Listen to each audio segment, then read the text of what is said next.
Guarantee पूरा होने की गारंटी। आज की इस हैट्रिक ने 24 की हैट्रिक की गारंटी दे दी है।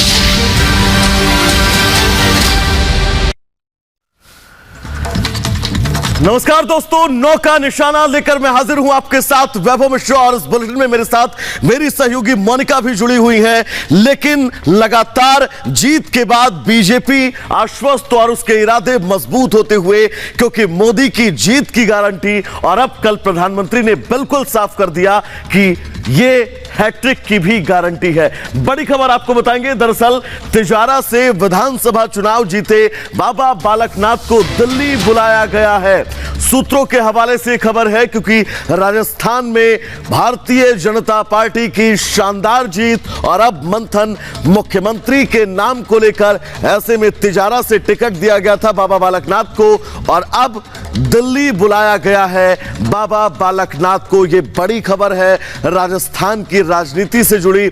सूत्रों के हवाले से खबर हम आपको बता रहे हैं। तिजारा से चुनाव जीतने के बाद अब बालकनाथ को दिल्ली बुलाया गया है। तो क्या कोई बड़ी जिम्मेदारी बाबा बालकनाथ को दी जा सकती है? क्योंकि जब चुनाव का जिक्र करें तो चुनाव में बाबा बालकनाथ को जिस तरह से बीजेपी ने प्रेजेंट किया, बिल्कुल स्थितियां साफ थी और अब दिल्ली बुलाया जाना बड़ा संकेत है।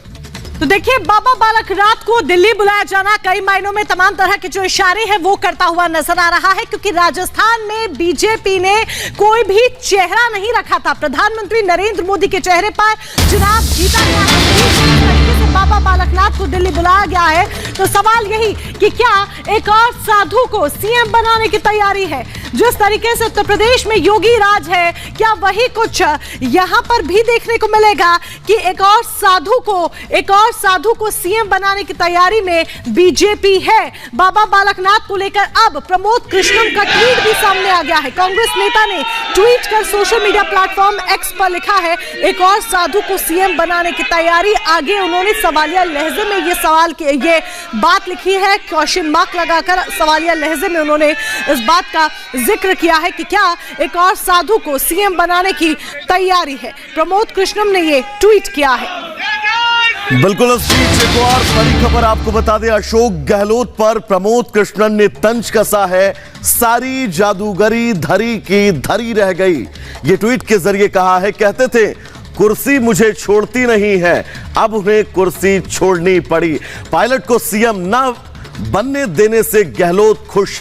ये बड़ी खबर आपको बता दें, प्रमोद कृष्णन का ये ट्वीट जिसमें उन्होंने इस बात का जिक्र किया है कि वो कहते थे कुर्सी उनसे नहीं छूटती है, कुर्सी उन्हें छोड़ती नहीं है, लेकिन अब राजस्थान के चुनाव के बाद और नतीजों के बाद कुर्सी छोड़नी पड़ी। तो प्रमोद कृष्णम ने अशोक गहलोत पर तंज कसा है और तंज कसते हुए उन्होंने ये ट्वीट भी किया है।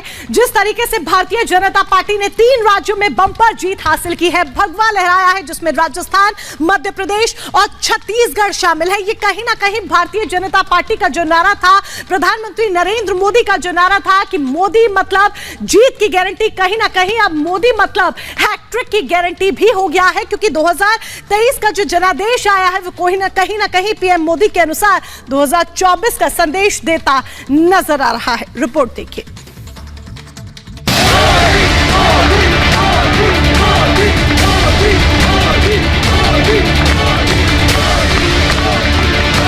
मोदी की गारंटी यानी गारंटी पूरा होने की गारंटी।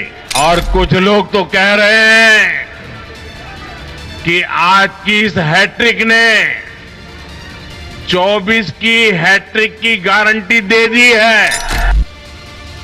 तीनों राज्यों से कांग्रेस का सफाया करने के बाद बीजेपी कार्यकर्ताओं को संबोधित करते हुए पीएम मोदी ने एक बार फिर कांग्रेस पर जमकर निशाना साधा। मोदी ने इस जीत को समाज के हर वर्ग के वंचितों की जीत बताया और कहा कि अब छत्तीसगढ़, एमपी और राजस्थान में आदिवासियों और वंचितों ने कांग्रेस को पूरी तरह से नकार दिया है। कभी पूछा तक नहीं, उस आदिवासी समाज ने कांग्रेस का सफाया कर दिया। यही भावना आज हमने एमपी छत्तीसगढ़ और राजस्थान में भी देखी है। इन राज्यों की आदिवासी अंचल की सीटों पर कांग्रेस का सुपड़ा साफ हो गया है। बीजेपी कार्यकर्ताओं को संबोधित करते हुए पीएम मोदी ने अगले लोकसभा चुनाव में भी जीत की गारंटी दी और कहा कि इस जीत ने 24 की हैट्रिक की गारंटी दे दी है। भारत का वोटर ये जानता है कि जब भारत आगे बढ़ता है तो राज्य आगे बढ़ता है, हर परिवार का जीवन बेहतर होता है। इसलिए वो बीजेपी को चुन रहा है, लगातार चुन रहा है। और कुछ लोग तो कह रहे हैं कि आज की इस हैट्रिक ने 24 की हैट्रिक की गारंटी दे दी है। प्रधानमंत्री ने इस जीत को नारी शक्ति को समर्पित करते हुए कहा कि तीनों राज्यों में बीजेपी को मिली ये जीत महिलाओं की बदौलत है और वो उनके समर्थन के लिए नारी शक्ति का अभिनंदन करते हैं। आज विशेष रूप से देश की नारी शक्ति का अभिनंदन करूंगा।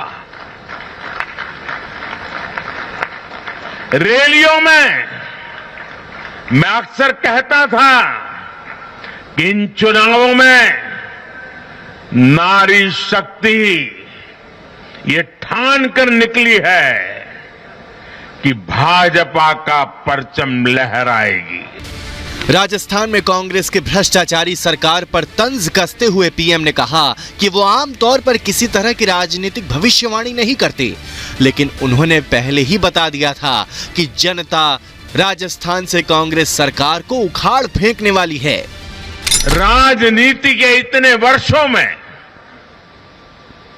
मैं हमेशा भविष्यवाणियों से दूर रहा, लेकिन इस बार चुनाव में मैंने अपना ये नियम भी तोड़ा था। मैंने राजस्थान में मावजी महाराज को प्रणाम करते हुए उन्हीं की धरती पर ये भविष्यवाणी की थी कि राजस्थान में कांग्रेस सरकार लौट करके नहीं आएगी। कांग्रेस के हवा हवाई चुनावी वादों को पूरी तरह से नकार चुकी जनता के इरादे देखकर पीएम ने कहा कि देश की जनता को हवा हवाई बातें पसंद नहीं है। जनता को भरोसेमंद और विश्वसनीय चेहरा चाहिए, जिसके लिए 3 राज्यों की जनता ने बीजेपी को चुना है।